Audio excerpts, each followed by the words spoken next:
ይስጥልኝ እንዴት ናችሁ ደህና ናችሁ ወይ እንኳን ወደ እኔ ቻናል በሰላም መጣችሁ አዲስ የሆናችሁ ሰብስክራይብ በማድረግ ቤተሰብ ሁኑ እንዲሁም የኖቲፊኬሽን ደውሏን በመንካት አዲስ ቪዲዮስ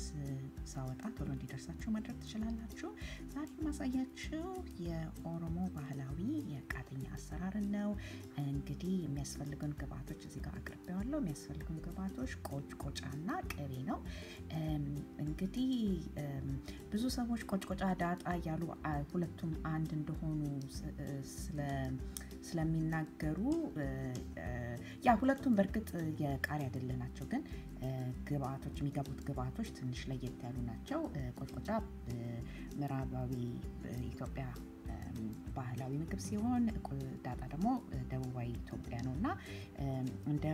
እንደ አካባቢያቸው የሚገቡት ግብአቶች ይለያያሉ ለምሳሌ የቆጭቆጫ ቃሪያ ለየት ያለች ናት እንደንትናት she's like more Thai chili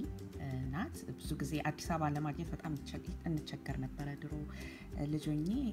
አያቴ ሲሰሩት ዝምይለኝ ከሀገር ቤት ነበር የሚያመጡት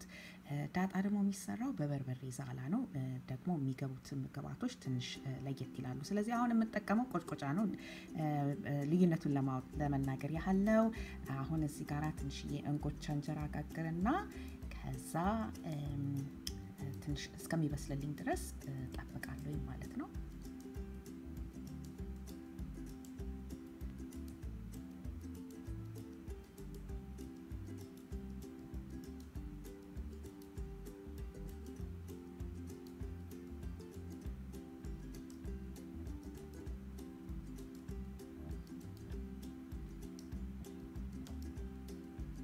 እሺ ትንሽ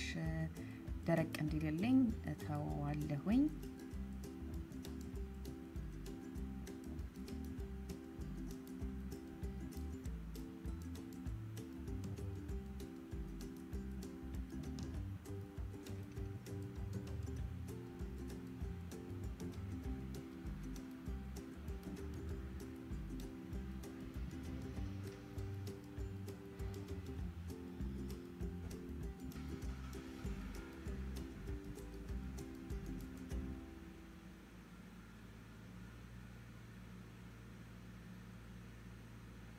እሺ አሁን እንደዚህ የጋገርኩትን ጎቻ ደረቅ ብሎልኛል አወጣዋለሁኝ ወደሚቀጥለው ስራ ሄዳለሁኝ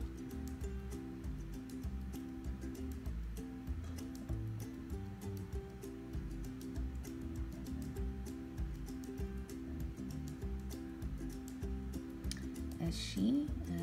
እቀላቅለዋለሁኝ ቆጭቆጫዬንና ቅቤዬን እንግዲህ ቆጭቆጫት ሞር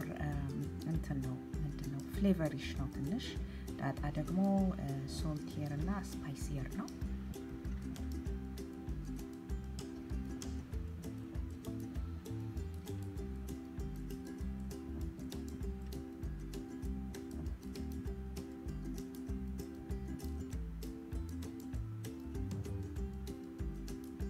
እሺ እንደዚህ በደንብ ከቀላቀልኩት በኋላ እንግዲህ ቅቤ እንዳስፈላጊነቱ ነው እንዛት ቅቤ የሚፈልግ ሰው ቅቤውን በርከት ማድረግ ይችላል ቆጭቆጫውን ደግሞ ላይክ በደንብ እንዲያቃጥል የሚፈልግ ሰው ደግሞ ቆጭቆጫውን በዛ ማድረግ ይችላል ከዛ አሁን እንግዲህ የጋገርኩት እንጎቻ ላይ አፈሰዋለሁ ማለት ነው ልክ በበርበሬ እንደሚሰራው ቃተኛ ማለት ነው ዲፍረንሱ ይሄ በቆጭቆጫ ነው የተሰራው